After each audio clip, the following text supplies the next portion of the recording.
You.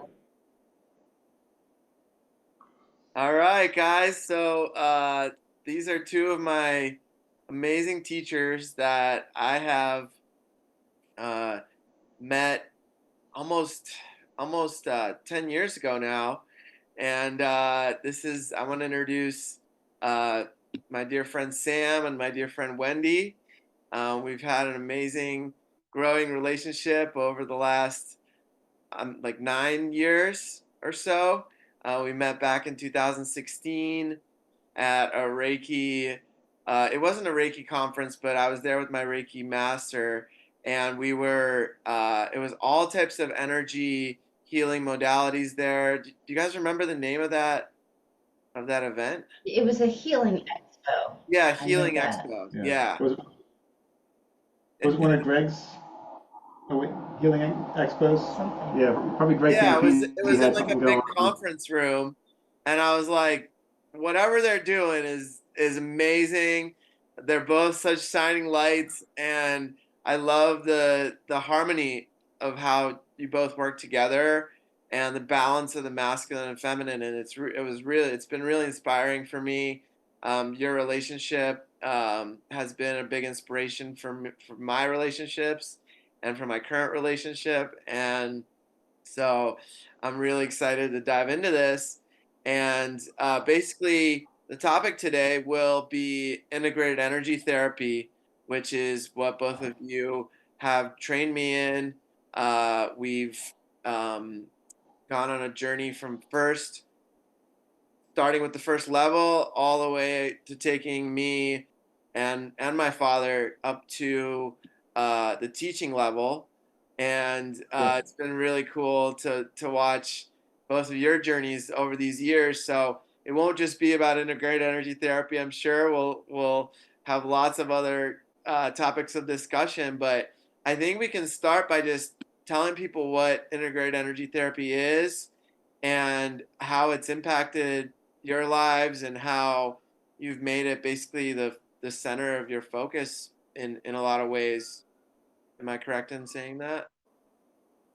Yeah, you are. That works well. So, integrated energy therapy was developed by Stephen Thayer, and the I guess the Earthbound parent company is called the Center of Being. And it's since been just a little bit of data, right? We'll kind of work into the nuts and bolts of it, but some of the data is Stephen since retired, and a wonderful woman, Barbara Stepniak, has stepped into an amazing leadership role as IET takes the next transformation of itself in supporting humanity. So, what is IET, Integrated Energy Therapy? It's essentially named for the angelic energy that is here to assist us and move through the earth. It is a form of energy that, similar to Reiki, goes so deep into the cells. The whole tagline of IAT has been get the issues out of the tissues, right? Maybe many here who listen to this have heard the book The Body Keeps the Score, right? All the things that happen to us, there's imprints, there's memories, cellular memories from this life and past lives, from events, and it can compound, and our energy can become stuck or slowed down, or just in some ways colored and distorted from what we may call our authentic ability to express. And of course, that's something we're constantly exploring into. But IT effectively is, I mean, there's a textbook definition, we can pull that out, but I'm going to use my learned definition of what it is in my life that I've seen work in Wendy's life, and we've gotten from working with others too, as teachers and as practitioners. IT is this beautiful energy that supports us through our intention, amazing power of intention to shift, move, release, and clear energy so we can manifest more clearly, visualize more directly, embrace elements of our life's mission, and effectively transform ourselves in any moment of need. Because that's where it really matters the most, right? It's where the rubber meets the road, right? Boots on the ground. We look for tools that are going to be useful for us. We look for tools that we can learn how to master to achieve an outcome, to achieve an end. And IET is one of those energy tools that for me has been the reason it's my go-to. And I've done Reiki, and I've experienced many of my own incidents of angels and various entities. One of the reasons I one of the reasons IIT got through my discernment sniff test is that it is continually the most loving, comfortable, calming energy, even when I have to move a mountain, and even when that mountain is me. It's been there to help me move that mountain, move my stubbornness, massage myself through periods of intense fear and doubt, moments of uncertainty. And it's not always for the big capital T trauma stuff that happens to us. It's also just for when that sudden bill pops up that we're like, I was not ready for that. And there's a peak of fear. It's there in any moment, whether it's a splinter or a canoe going through you, you know?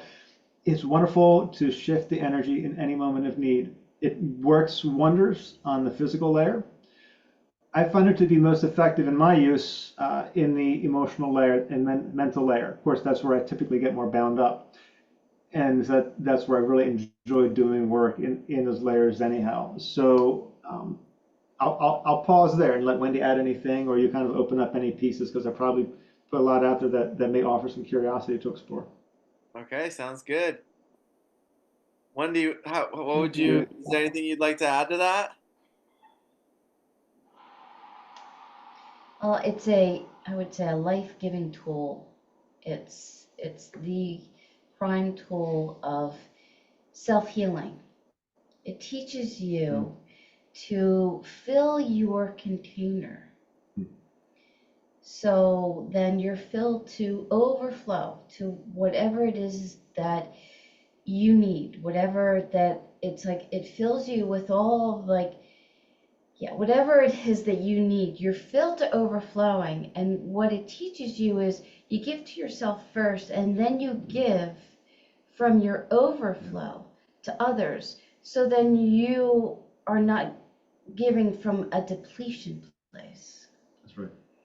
And so you're filled with, right, the angelic energy, but you can also connect with something called the heart link, which is really the key to IET, and it's connecting your heart to not only to the angelic realm, but to the highest level divinity, whatever is perfect and right for you to connect with. It's like a heart to heart connection, the most powerful sacred connection.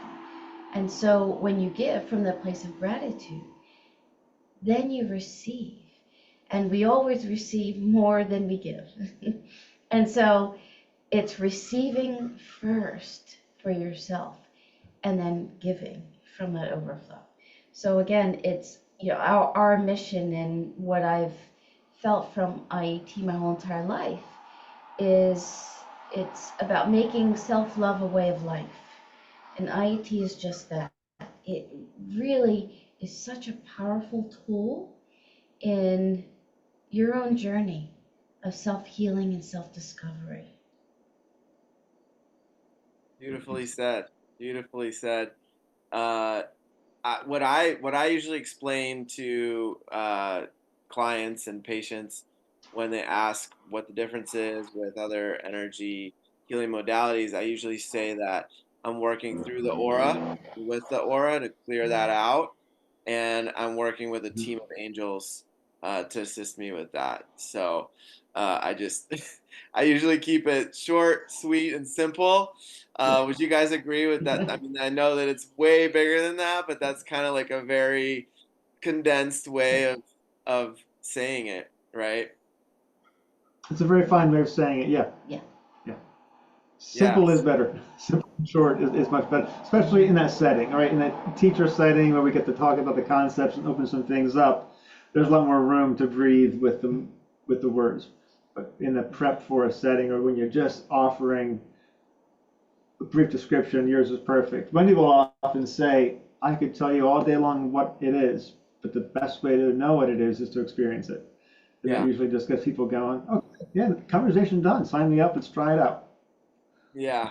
And one thing that I love is that you guys are in the room where we did all the training and all the healings that we did, and that's really powerful to have that be part of this video.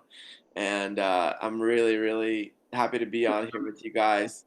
And I mean, can you tell me a little bit, maybe Wendy, you can start out by like how you found IET, what your journey's been with it, how it's impacted you personally, and then I'd love to hear from Sam as well, and with the same journey.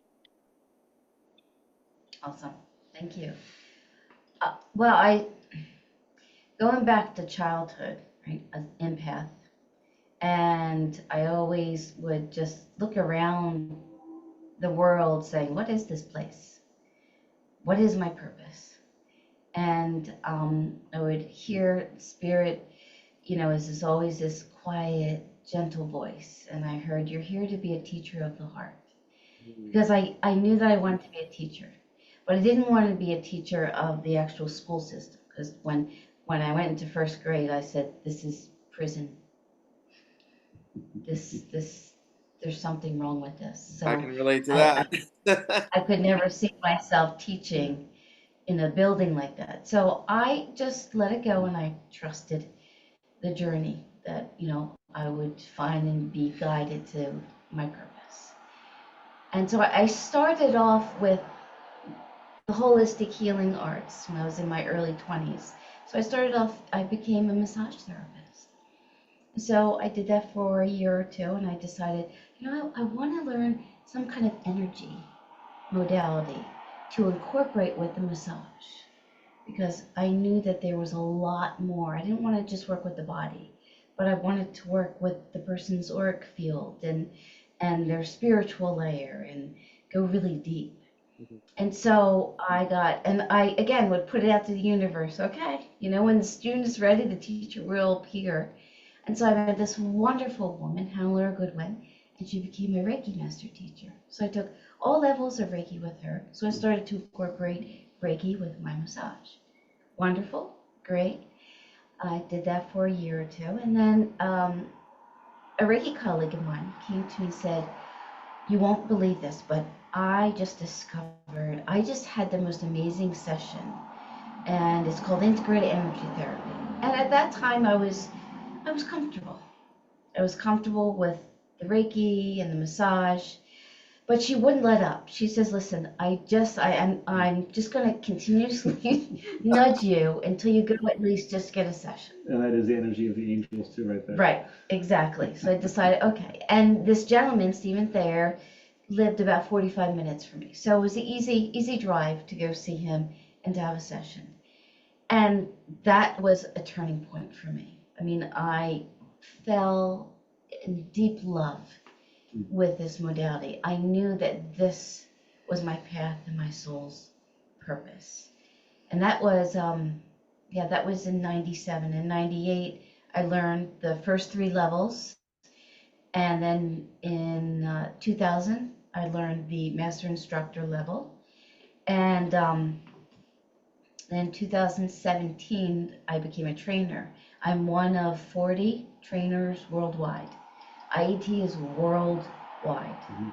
And so, I've been teaching and seeing clients ever since. And so, it's like in my cells, it's in my being. This particular modality, it's just part of, I can't help but what I shared with you earlier about the heart link. When you fill yourself up, then you give that to others. So it's just an automatic for me. Wherever I go, I bless everybody with the integrated energy therapy, with the blessings of the angels. I can't help but heart link everybody and everything around me. So to know I'm passing on a blessing and giving them whatever it is that they need in whatever moment. And so it has absolutely been something that has helped me so much along my journey. So much. I found myself on like a 10-year journey of not really having my own sacred space, or somewhat being homeless, but I've always had a place to stay, always, had a full belly. And I would find myself when it was time to move on, I had my car. That's what I owned. I had my car. And I would just be in the car and I would just heart link and connect to say, okay, where do you want me next? So either my phone would ring or call this person, and I would do that, and that would be the next perfect place to go to. And so the integrated energy therapy, the guidance of the angels and my spirit guides were so present with me. And I would be in the spirit of grace during it all. I mean, it's a frightening thing to be like, okay, I have no clue where I'm going to go. Full surrender. Full surrender. Yeah. And it gave me such grace and such peace. But also, there's a playfulness to it too. The angels love to play. So there's this curiosity and this playfulness that would feed me. And that's how I kept moving along and trusting I'll be in the perfect place. And I want to share with you one of the biggest gifts that the integrated energy therapy, the angels, has given me in my life. And they knew in my heart of hearts that being with and connecting and aligning with my beloved in this lifetime was really, one of my biggest soul's purpose. That the two of us together as beloveds were going to change the world. And it was through IET and Sam taking IET classes. She's also my teacher, yes. That brought us together. And it brought so many other students and even clients of mine, the beloved energy together. Yeah. I love that. It's so beautiful. And I love your guys' love. I love it. I love you guys together. And when you're together, it's just like this yin yang that works really beautifully. And thank you for sharing your journey, Wendi. Sam, would you do us the honors? I'd be happy to. So, similar to Wendi, my childhood was marked with a lot of empathic energies.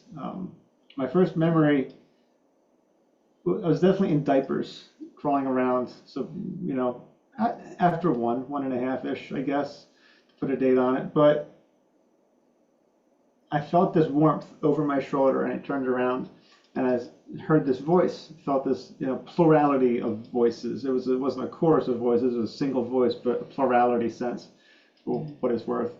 And the voice said, "It's going to feel like we've abandoned you, but I can assure you that's not true. We are always with you." And then that door closed, and the light turned Getting off. chills as you say that, man.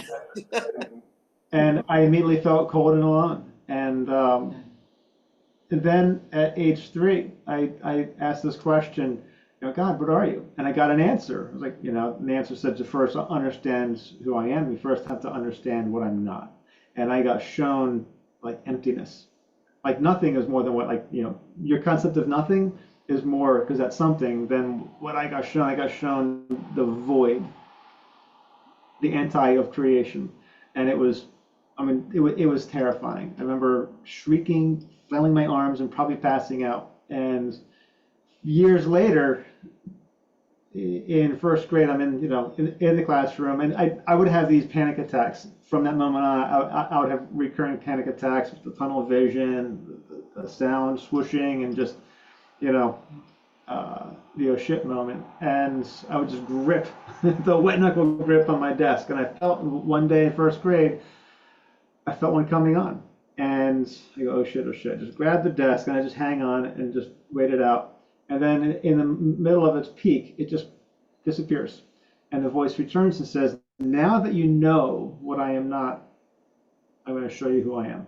And everything turned golden. And this beautiful, like they say, that there's a golden honey light covers everything, and this love just infuses everything and flows through. And the voice said, and like I'm looking out the classroom window, I'm seeing the barbershop across the street. I'm seeing all the usual stuff of the earth, but it's all gold. And this voice is just saying, all of this is my creation, and I am in it, and it is in me, and I love everything, and And there was a distinct sense of oneness and the beautiful gift of being able to observe that oneness as a sovereignty amongst the oneness is a beautiful gift that we have as humans, to have free will and to have a sense of self. And we get to play in ego, and we get to play in the id, and get to play in an identity throughout our life and create, co-create something amazing here. It's an incredible gift that we have. As we learn to make use of it, it gets even better. In that moment, I was given the gift of the answer to my question, and it took several years of living life to get the answer to such a innocently simple question: God, what are you? So the panic attacks, interestingly enough, continued for many, many, many years. And I've got thoughts on why, but not pertinent to here, right? So I share that piece because it gives a backstory to why I would be attracted to angels or energy in the first place, because I had some absolutely fundamental forming, shaping experiences well outside. I mean, I on that day in the first grade, I looked around my classroom and I said, probably no one else is ever going to really get what I'm talking about. If I shared this now, they're going to look at me like I got 5 heads. I'm already the oddball out for some reason. This isn't going to help. I had a sense that maybe eventually I would meet people who would be able to talk about this stuff. And slowly and surely I did, but growing up in the Catholic Church, there were some opportunities and some people. Mom took me to a theologian's talk on angels, actually, when I was 6 years old. And it was fascinating what the guy had to say about angels. They talk through flashes of light and where they are in the hierarchy of divinity, and they're here to serve and support us on our journey. We each have a special guardian angel. So I was surrounded by a culture that knew angels and talked about angels. There was the angel's prayer, the prayer to the guardian angel. So I had a relationship already with angels, and I would be able to, growing up, I would look at a person's body and just get a sense, so as if my angel was telling me what was going on with them, not just in the body, but in their state of emotions, their mind, in their spirit, their soul. How were they? Were they struggling? Were they sad? Were they lonely? Tones, not details, but tones. And that was a gift I've always been present with. So when I was later in adult life, after many different wanderings and dead ends and blind turns and leaps of faith, I came to a point where I was in a job and getting a very clear message that it was time to leave all other jobs and focus solely on beginning my spiritual work. I believe I was 30, 32, 33 at the time. And I took a leap of faith. I'd known Wendi through some mutual friends a little bit. We'd met a few times. And we can go into that story a bit too, because it's a fun one. But I went to Wendi and I took my last paycheck, and I said, here, I want to take these classes after I had a session with her. Because I called her up thinking I was going to go into massage therapy, and I knew she did massage, because I knew about energy, but I didn't trust the world to know about energy at a level where I could speak to it and relate. And I wanted an income, so I wanted to pay bills and eat and all those fancy things. And so I called to Wendi and said, hey, can you accredit me? I know we don't need licenses at this point in PA. Do you do that? She was like, well, no, but I do teach this thing called IAT, and I do certifies, and you can, I can certify you, and you can go see your own clients. I'm like, well, that sounds interesting. Not what I want, but okay, I'll try it out. And my first session, I knew that what I had prayed for, I had been delivered to. I used to pray at the age of 12 for hands-on healing. I wanted to be able, like the disciples, I want to be able, because there's so much pain in the world, like needless amounts of pain, right? There must be some cure.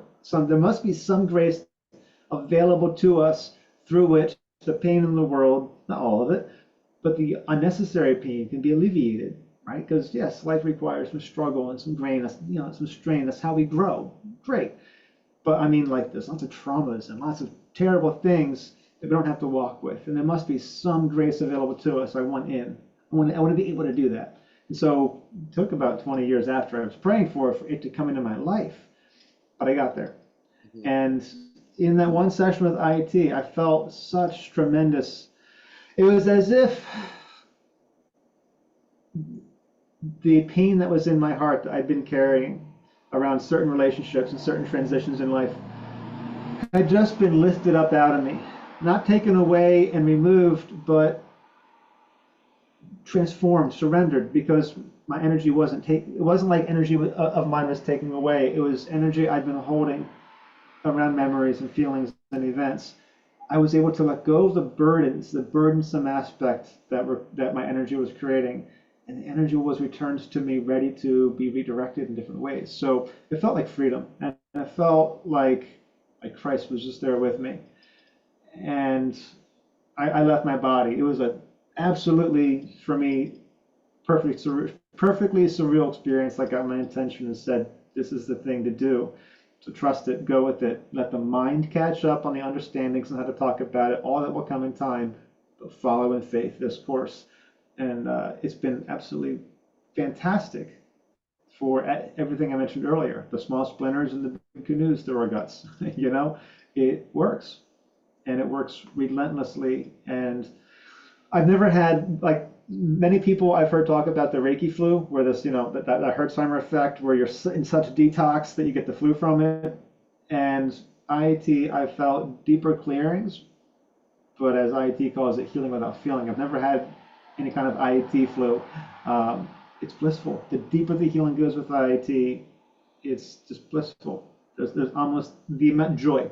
Joy is the natural outcome of an IET session because joy is the energy of IET. It's that vibration, and it lifts us up too, and it lifts our conditions and our problems up to the problem where they can be solved. Because a problem, thank you, Einstein and many others. I'm sure he wasn't the first to say this, but he's famous for saying it. We cannot solve our problems on the same level we used to create them with the same level of thinking. IET elevates our soul, our energy, our minds, our beings up to the level of divinity, where we can see from a different perspective and feel from a different space and have new senses, where we can be remade in spirit as promised to us, and then bring that back down into this realm. And so that's a powerful transformation. And it can happen with any intention you want, whether it's to, nail that job interview, to go and get more pay, to provide more for your family. Great. A lot of people just say, I just want to feel better. Okay, great. You can do that too. I love more specific power, outcome driven intentions, but hey, just feeling good's great too. It's soothing. And it's been there and present with every turn that we've coordinated and danced with in our relationship, navigating challenges and overcoming ourselves and the situations that we co-create together, so we can co-create closer to the level of our dreams every day. And it's been a beautiful, progressive, adaptive curve the entire way. And IET helps us maintain the resilience and the energy, because sometimes we're flat out tired. And to your point earlier, it flows through and feeds us. And when we need to show up and serve, even if we're both exhausted, and we are, it picks us up. It gives us the fuel, and we're usually uplifted, inspired, and energized by serving through IET. So clearly, there's a lot that we could say about it. I'll just leave that there for a moment. Yeah, well, thank you for sharing that, Sam. I mean, it's a beautiful journey you've had with it, and I think the three of us relate in a big way with being empaths and being so connected with the angelic realms in general. And that brings on the question of, like, a little sidetrack, like, how do the angels communicate with you guys on a personal level daily? I know for me, they communicate through numbers.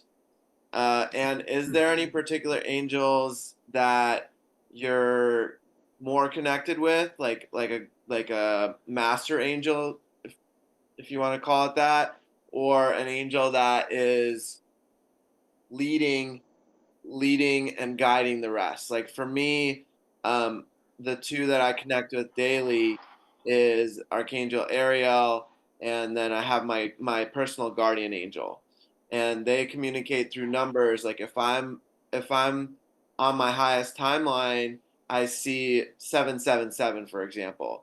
That's my personal like way of connecting to that realm.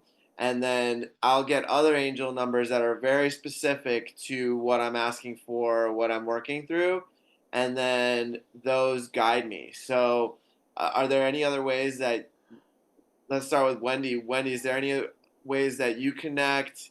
I know sometimes it's more subtle, sometimes it's more, every person has a different relationship. So, can you share a little bit about yours? Sure. The most important thing is, and this is what I teach in the classes, is it's an invitation. It's inviting in the angels to work with us and through us, guiding us, directing us, surrounding us, and protecting us. So, most important to invitation, as Sam could share a little bit about that. You had the experience of, oh, right, I can invite them in. And a great story about that. So it's an invitation. And even it's just like, okay, like, hey, yo, I need you to come in. So with integrated energy therapy, there's 9 specific healing angels of the energy field. And so it's there's not one in particular. I mean, I would say if I really had to pick one, it would be Angel Ariel, Mhm. though they all have their own purpose. And so because I've been working with them, I have such a deep relationship with them. I know specifically which ones to call on when I need something specific. Like if I'm really moving through something that I'm afraid of, I'm calling on Archangel Michael, Mhm. right? He's going to help me to move through whatever fear, however scary it is. He just reminds me, Well, he's just got the open up your sword. heart more. He's got the magical sword, right? Right, exactly. And then there's Angel Sarah. And Angel Sarah is her nickname is the spiritual bulldozer. And Mm. so if there's something that there's a heavy level of resistance and you can't seem to move through, and it's part of your soul's purpose to move through this. I always call on her to say, okay, you need to like open this up for me. She's kind of like a She's Ganesha really energy, great. right?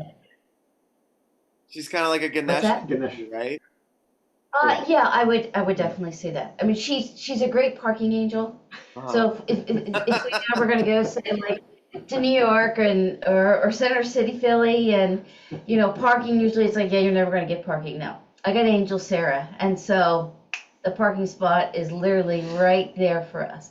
So she's great in that way. Like I like to play with her. She's really fun to play with. That she's responsive to play to She's this work a real lot. responsive to play. And yeah, there was something I really needed to clear some heavy resistance. And I called upon her and nothing was happening. And so I just like called her out like, hey girlfriend, you call yourself an angel? You're not impressing me. And then it was like so fast, whatever that was, it came through. And she was like, thank you. Like she really liked me to call her out. She's like, kind of gets in there. Um, so yeah, I can't say it's one particular angel. It's whatever it is that I'm needing in that moment. And numbers are a great way that I get that connection, Mhm. but also I get connection through songs, through music.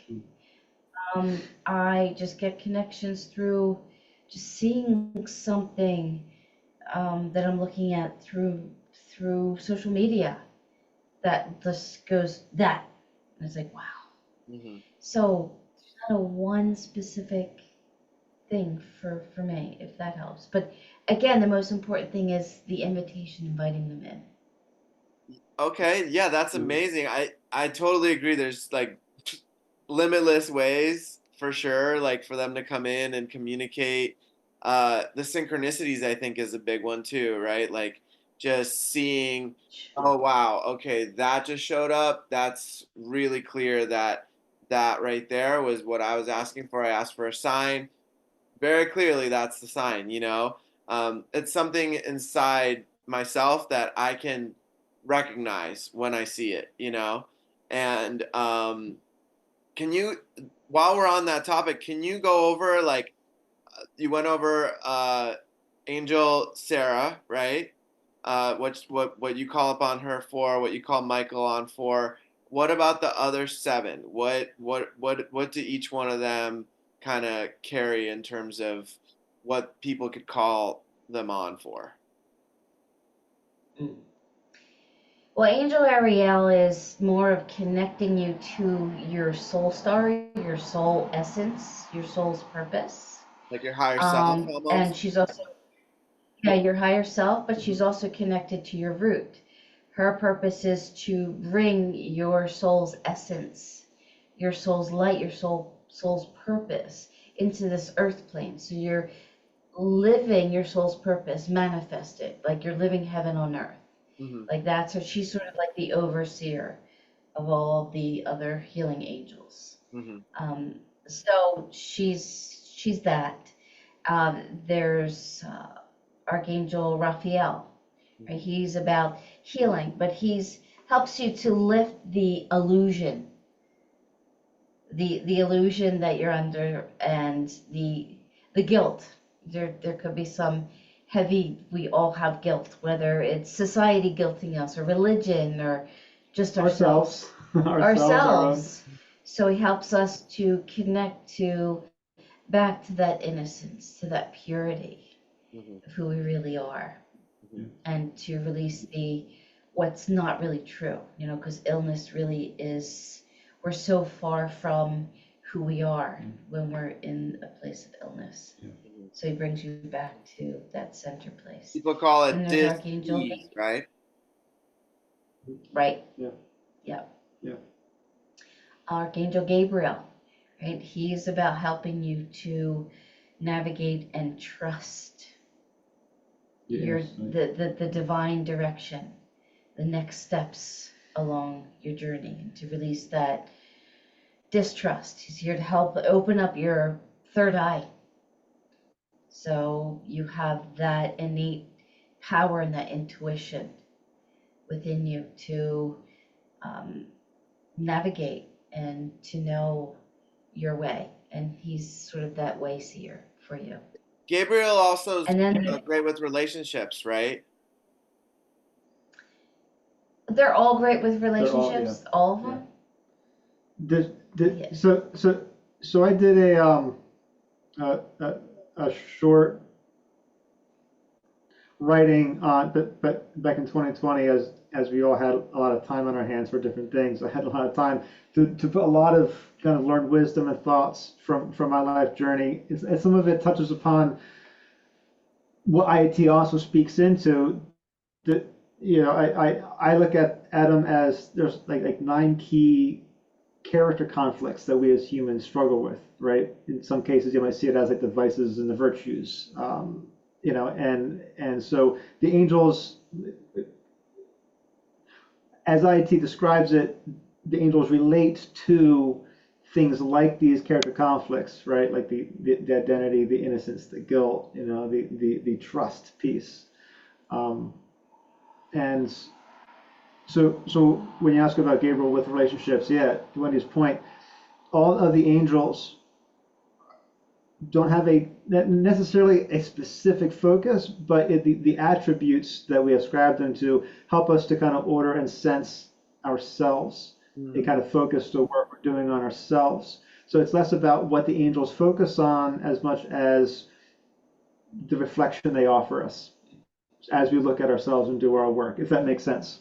Yeah, absolutely. And it's the way I'm interpreting it is that different people have stronger relationships with different angels and archangels, right? And depending on that relationship with that each person has with each individual one, or even just with one period, right?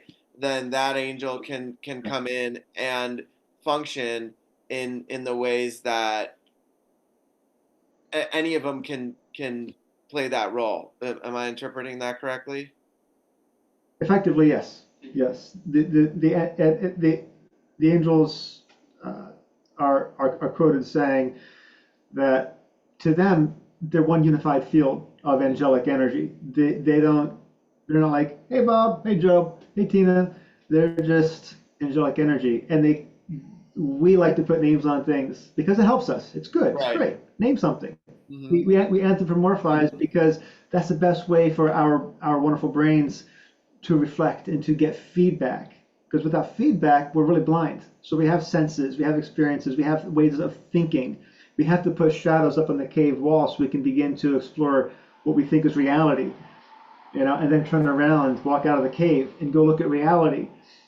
The angels are here to support us in ways where we otherwise might not have some feedback. They're beautiful mirrors, and they are also vehicles or messengers, deliverers of a divine grace as well. So it transcends just a conversation, and it does get into that transformation as well, where even without the words, there's this shifting if we're willing.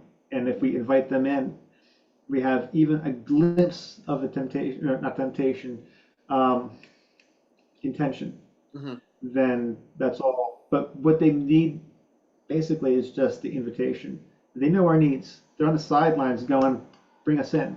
Hmm. Whatever your problem is, whether it's a relationship, whether it's fear, whether it's doubt, whether it's shame, guilt, innocence, whatever you're struggling with, whatever conflict you're in, just tag us in and we'll help you through it. You'll be doing, like, you have to lift the load and do the work, but you're going to be supercharged while you do it, and you're going to know that you're not alone, and it's going to feel as if you're being carried and lifted. Does that make sense? Yeah, absolutely. I think that's a really great way to describe it. I think that there's so many ways to connect with them, and like you said, the main thing, what I keep hearing is the invitation. Gotta ask. People. Um, I know for myself, I would pray a lot, but it was the moment that I asked, like to see the truth of this reality, to get the answers, to connect to my higher self and to God. That's when I had my Kundalini rise up, and that's when I had my spiritual awakening. I had to ask. Right. It's a simple concept, but not everybody thinks about that. Like think just ask, like connect and ask to build a deeper relationship with the angels, connect and ask to be guided and to be supported and to be shown, and then I believe for me it was about releasing and removing all the beliefs and like old programming that was getting in the way of me receiving and connecting to that realm. And so yeah, was there any other ways that the angels connect with you, Sam, personally? Sure, yeah. The numbers were a fun one. When I really earnestly got into my spiritual work, um, I I was guided to go to a shop. I bought a crystal, and I'm not a crystal guy, still am not. But for a moment, there was just this impetus and this drive to just go this direction. And I still have it. When Wendy has one that when we got together, she has. Like, they looked very similar. Like almost They've identical. since changed dramatically over the years. They're such a living creatures. But at the same place where I got the crystals, I got Doreen Virtue's Angels 101, Angel Numbers 101 book. And that was a lot of fun for me because it gave me a help with certainty because I knew I was getting promptings. And so I was like, okay, let's make this fun because I want to be able to interpret and not scattershot a bunch of guesses. So let's just help. So I was given a nice little guide, right? And that's all it is. It's a guide. My own discernment's still sovereign, but it's nice to have a bit of a map and some reference points to go, you know what? Seeing that, and getting this message, it gets the brain to focus. And without focus, we're really lost. Like, humans have an incredible ability for denial, vagueness, and obfuscation of the really important stuff in life. Until, to your point, we have a breakthrough moment and we get clear. And when we get clear, we make a statement, and that statement is very often some kind of statement of want, and it's an asking, right? We can complain all day long and nothing will change. And a lot of prayer I've done is complaining and bitching and moaning, thinking it's prayer. Well, I told you what I didn't like. Yeah, great. I know all about what you don't like, Sam. What do you want? Oh, didn't I say? No. So, I was, the angels connect with me through many different ways. One of the ways I've learned to, it's like pioneering. We're living in a wonderful domestic society, and sometimes we're out in the wilds and woods. Great. When I say pioneering, it's like we have to read the sign. We have to learn to read the tale of the guidance we're giving, the trails of the energy, the timelines, all the different subtle maneuvers that we must make in our minds, our hearts, our guts, our bodies to discern what we might call our authentic direction, our best timeline, whatever word you might use for it. We're creatures of spirit in a body, and interpreting the world around us just through our five senses. We also have the sixth, and probably even more, where we learn to discern our senses. We learn it as toddlers. We learn it, all growing up, how to stabilize into a physical body. Great. But stabilizing into a spiritual body, there's ways to do it. And most cultures have some form of spiritual indoctrination designed to help us develop the spiritual muscle through into adulthood. And yeah, sure, it can be broken, it's imperfect, it doesn't cover everything. We learn to make it up for ourselves. So the angels have sometimes help me by getting right in front of my shadow. And I've learned to use my shadow as a wonderful tool of what Spirit's telling me, because if my shadow wants to hide from it and distract and get in the way, I better go look at that, because that's probably important. And I usually find some really good insight from the angels there. So it's less about singular what the angels do for me as much as it's me learning how to develop a language to have a conversation with them. And I'm half of that conversation, at least.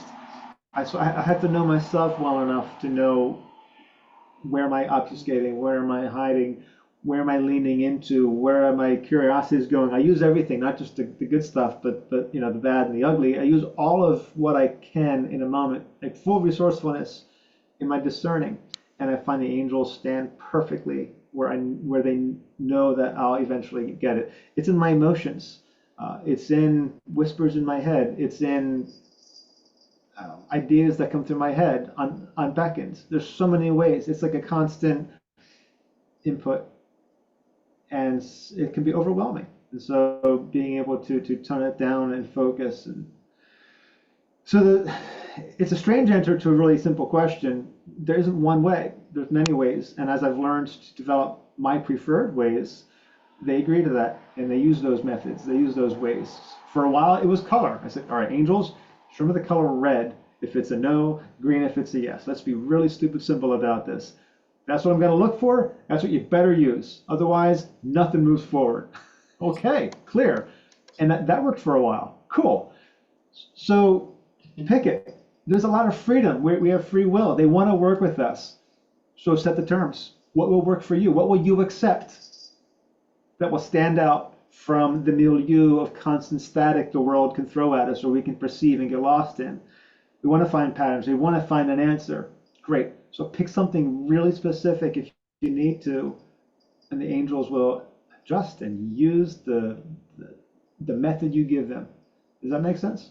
Absolutely. Absolutely. I think for me, for a while, it was like if I saw a certain bird, that would mean something to me. Or if, uh, and it could come in any way, right? Like it could come in my social media. It could come in my physical reality. It could manifest in my dreams. It could appear as somebody giving me something that had that bird on it, and that would be my way of saying like, okay, I made that a correlation with something else, and now if I when it comes into my reality, then I'll know that's what it means, you know? So yeah, Right on. I think that's a really good point, is like, people can set the guidelines. It's just that I found myself with that sometimes connecting to somebody's higher self, for example, like an ex-girlfriend or something like that, and it wasn't actually how they were feeling in this reality, if that makes Hmm. sense. You know, so like Context. there's like a discernment to the process as well, I believe. It's like, uh there has to be an inner knowing, but also a discernment of like, what is this coming from, like a place of lack inside me, right? Or is this like a higher message? You know what I mean? I think that was a bigger Yeah. discernment for me. Yeah. And that brings on the question of like, how have you guys been able to differentiate between, like you said, you get messages in your ear and in your mind, right? Like, I'm sure a lot of people receive that, and like, how can people differentiate from your experience, whether it's an angel talking to them, or if it's an entity that doesn't have good intentions, you know, or Or a neuroses that we're cultivating all by our own. Sure. Yeah, right. there's lots of ways we perceive messages. Absolutely. Good question. Your thoughts? Okay. In my own journey, I'm very suspicious and guarded and skeptical by nature, um, around my sovereignty and free will. And so I think I'll start answering this by saying a very, very simple bit of knowledge and information.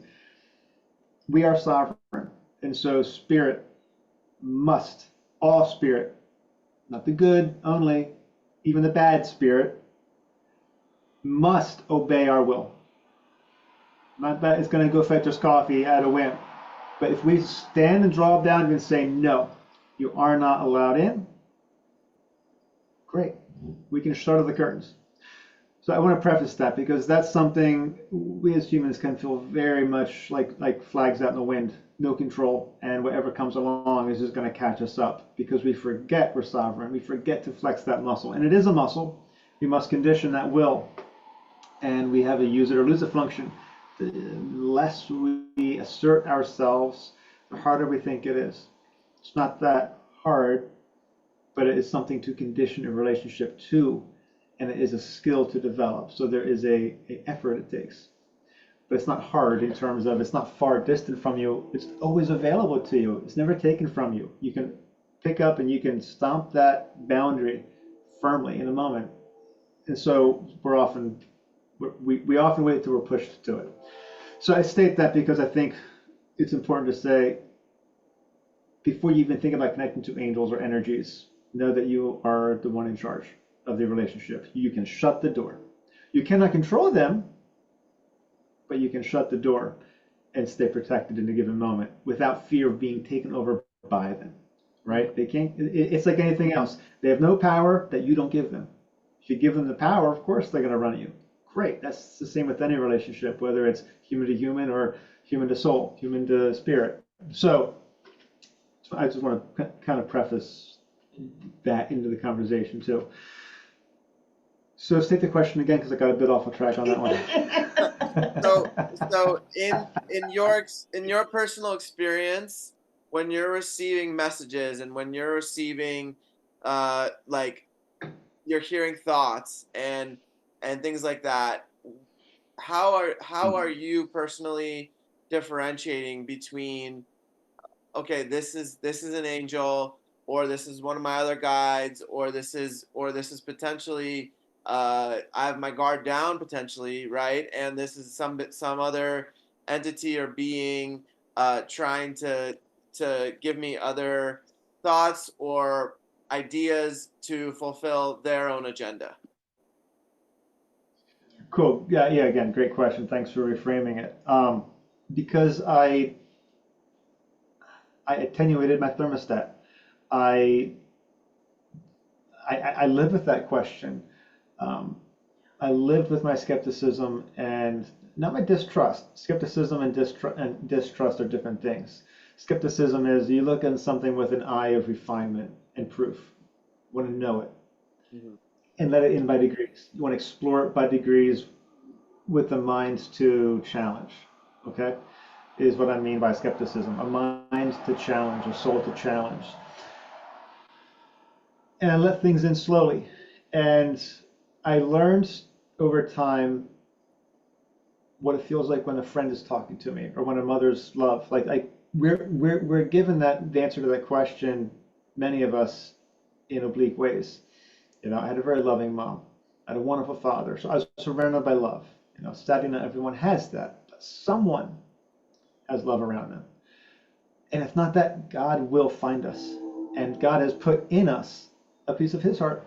So the answer of discernment is in us. We're tuned already when we listen to it. And I just learned to listen to my own tone.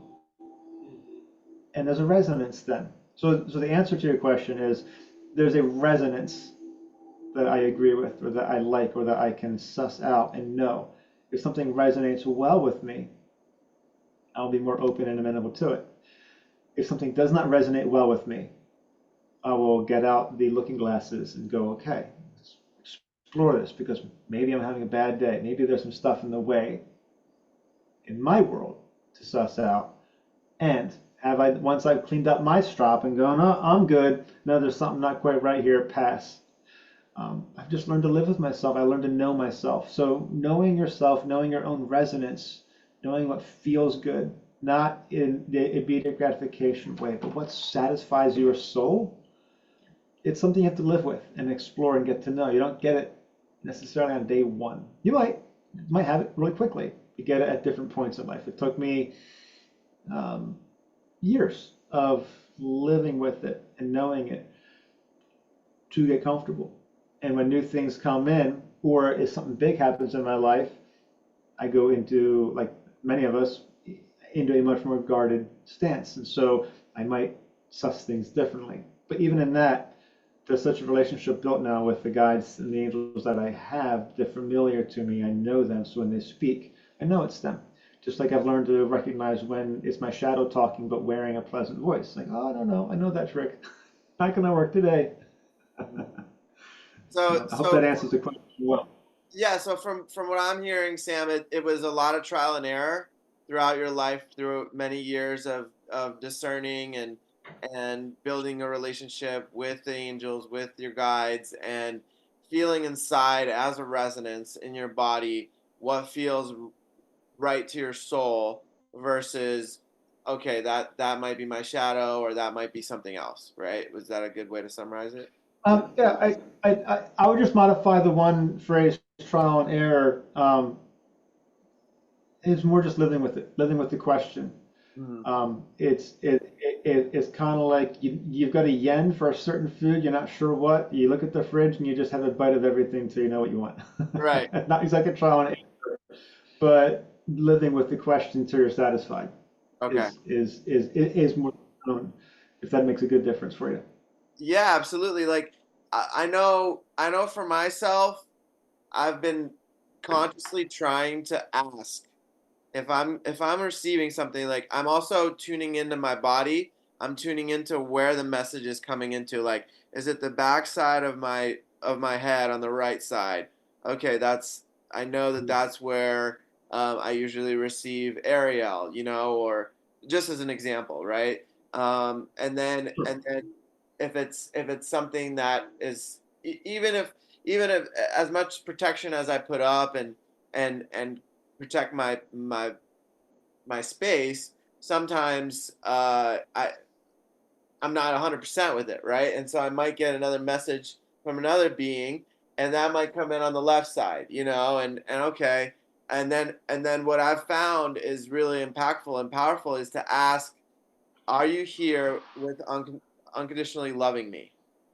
And then if there's no answer, then I know that that's not an energy I want to be receiving guidance from, because any I like angels, any that's a good archangels that thing. I'm working with will immediately say yes. Yes, I'm here with unconditional love. And I think that that's one way of doing it. So I'm really curious, with your experience, Wendi, like how do you discern? Mhm. Yeah, I would just say I agree a lot with what Sam had said. It's using discernment, which is a muscle to build. It takes years. Um, so my primary way of being is kinesthetic. So for me, it's a feeling. Mm-hmm. If it feels good, if it feels warm and fuzzy, if I feel just a peace and a grace, I know it's spirit. But if something just doesn't feel right, it just kind of gives me shivers, or all of a sudden I just feel constricted, then I know it's not of the light. And I ask, who is this? What's your intention?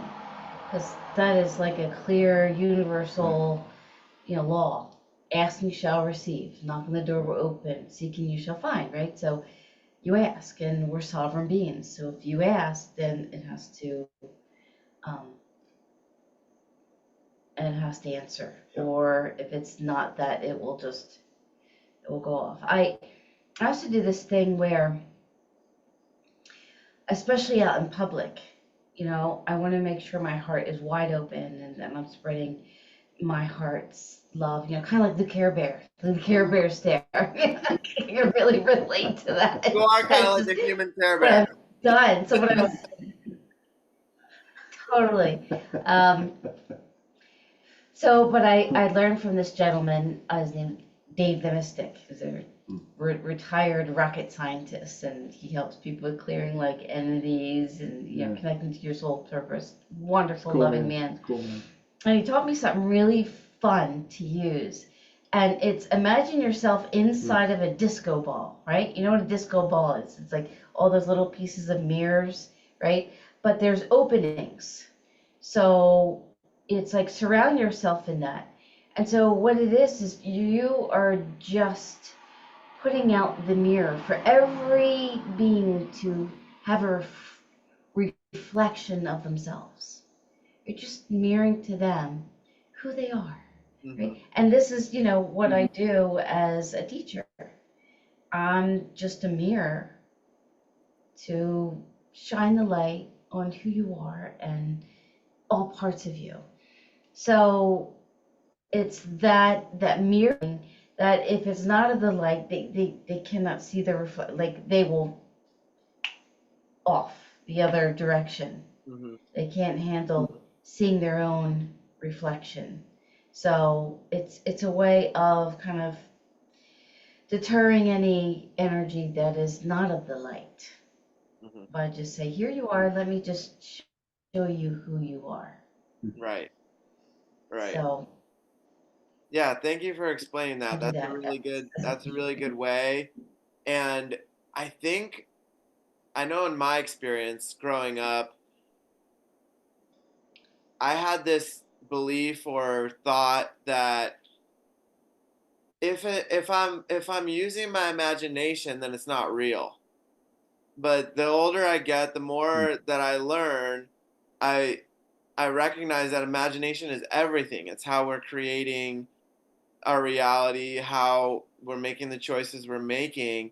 And in order to protect ourselves energetically, we have imagination is just I believe it's a word, right, to describe something way bigger. It's just a word that we like describes to me like how I'm seeing things, how I'm seeing this reality, how I can call upon protection, energetic protection, for example, around myself at any moment, anywhere I am in the world, no matter how dense the energy may feel in my body, no matter how challenging the circumstances may be, right? Whether it's people on substances or any of that, right? Like I can still use and connect to that part of myself, and then from there create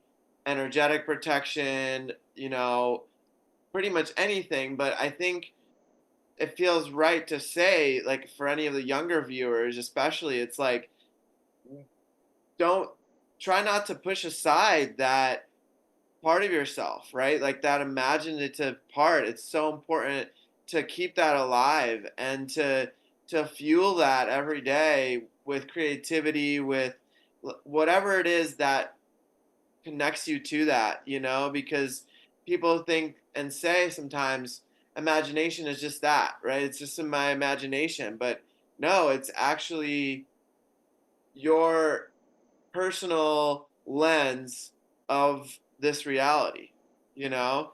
Um, and I'd love to Mhm. hear what you guys think about that. That's cool. So yeah, I think that there's a lot of really well stated stuff inside all of that. We're meaning making machines.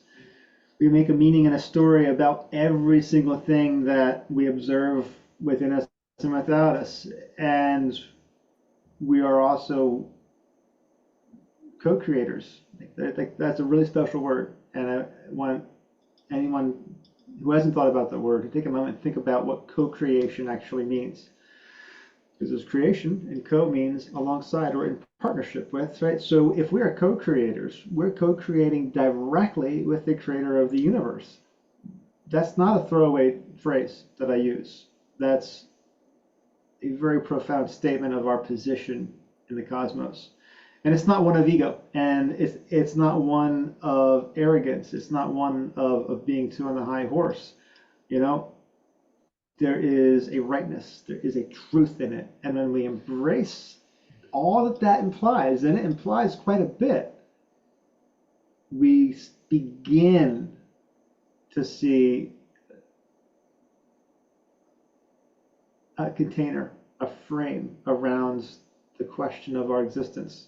Why am I here? Well, you're a co-creator. Oh, I thought, well, huh? But I'm just making like minimum wage and struggling. I'm a co-creator? Like, I don't feel like one. Okay, think about it then. If you don't feel like one, there's a reason. Because maybe it never got presented to you, or maybe, like it's not a common thing that we get built up into. We don't get built up into being co-creators. We get built down into being slaves to work and serve a system. We're in the matrix if we choose to be, or we can be in the world, not of the world, outside of it, in a different state up here and in our hearts here. You're a co-creator. You're born into it. It's a birthright, not something you earn. You don't become worthy of being a co-creator. It's also not a throwaway phrase either. You do not become worthy of co-creation. You are born into it. Whether you were born as a bastard or an unwanted child or by loving parents, doesn't matter. Every human being that gets through the birth canal and into the breathing space is destined to be a co-creator.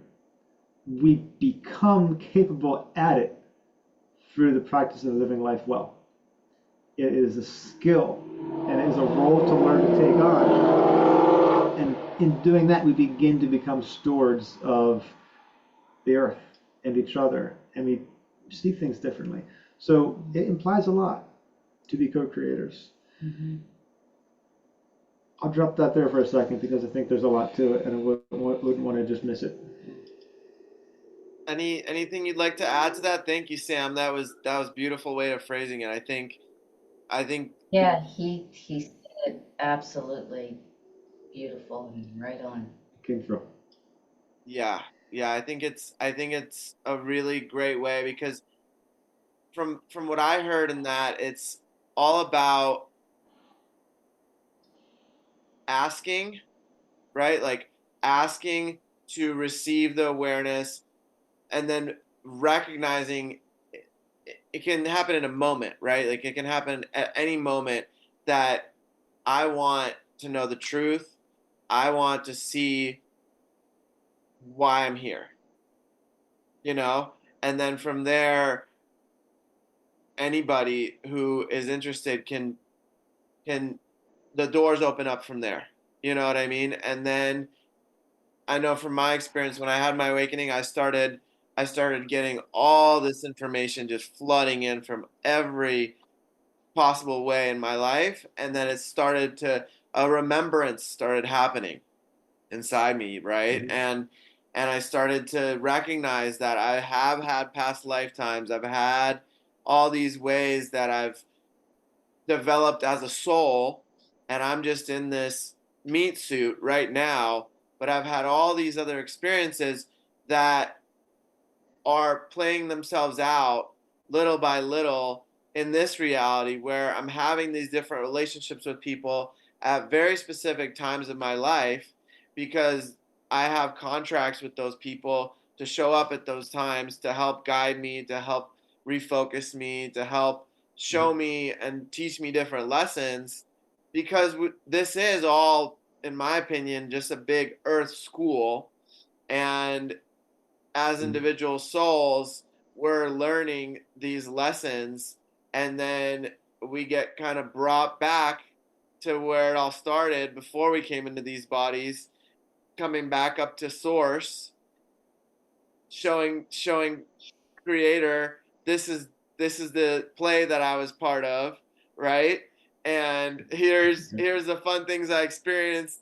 Here's the lessons I made passed, and here's a few I might have not passed. So can you set me up for a more effective way to get that lesson potentially in this next body or wherever we go from there, right? Like that's a great mystery to me, and so that's how I perceive it.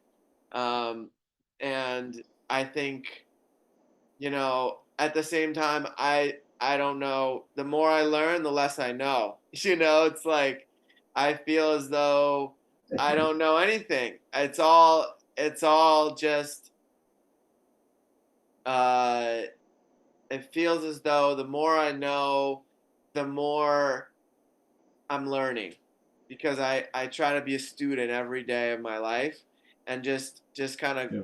wipe the slate clean and start from there, and so Accumulation of knowledge is really great. It feels really good on some parts to like get to know things and have information and knowledge being experience that we've had ourselves.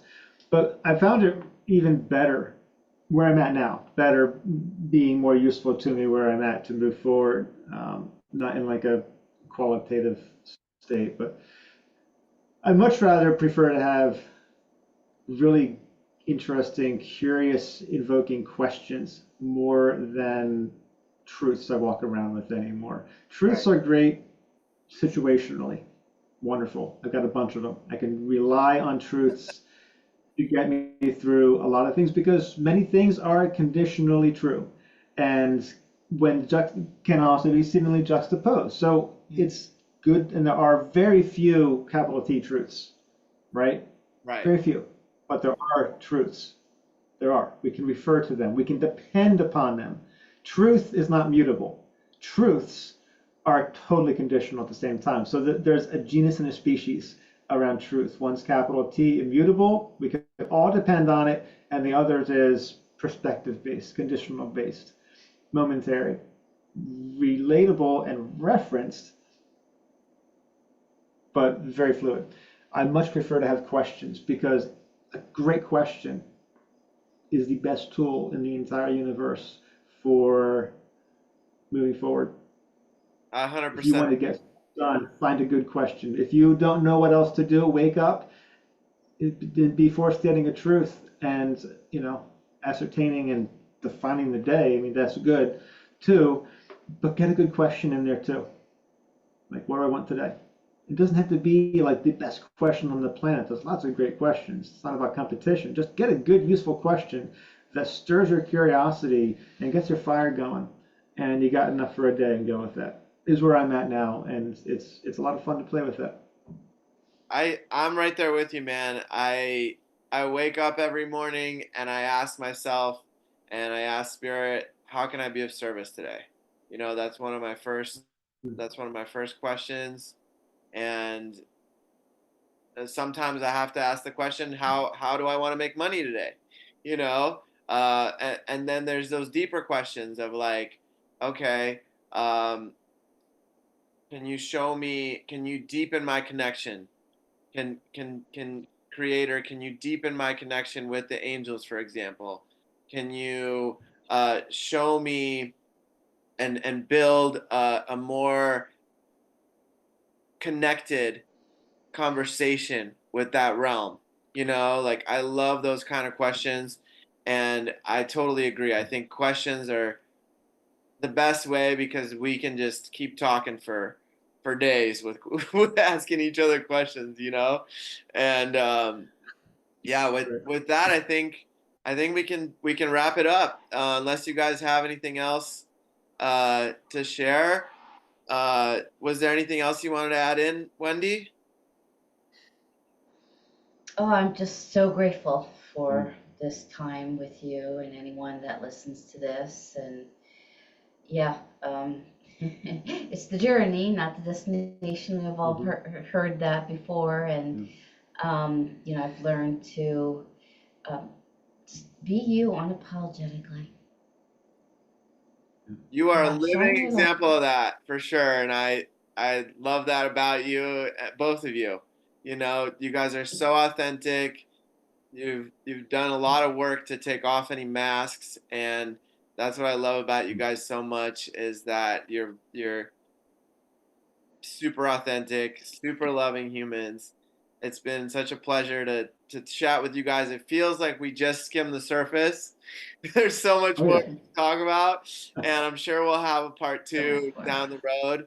And one thing I wanted to just acknowledge you, Sam, in is you were one of the first people in my life to invite me to Sweat Lodge, Mm. which is a Lakota, Native American Lakota way of praying and of Mm. connecting to the earth, to the womb of the earth, and to pray in that space. And since the first day that you and I sat in Sweat Lodge, I think it was with your uncle, right? Right. Correct. Yeah, that's opened my life to that part of my journey as well. And I'm the next person I'm interviewing actually is gonna be my Lakota teacher, and so it'll be really Awesome. beautiful to share that journey and to learn from her as well. So I just wanted to That's acknowledge very cool. Sam, yeah, for connecting me into that world and showing me like a way of praying that has been my preferred way of praying because I can be on the earth, like physically on the ground inside of a sweat lodge, which is built out of branches, which represent like there's so much representation inside there, but it's kind of like the ribs of the earth and the womb, and then sitting inside that and connecting to spirit and praying um, for the earth, for the children, for our families, for whatever we need in our lives. And I wanted to thank you for that and acknowledge you for that as well, Sam. Oh, my pleasure, man. It was really cool hearing your dad sing that Cossack fighting song in there. It was such a fun experience. My uncle and I still talk about that. That was really powerful. Yeah, my dad. I've never heard him sing that song.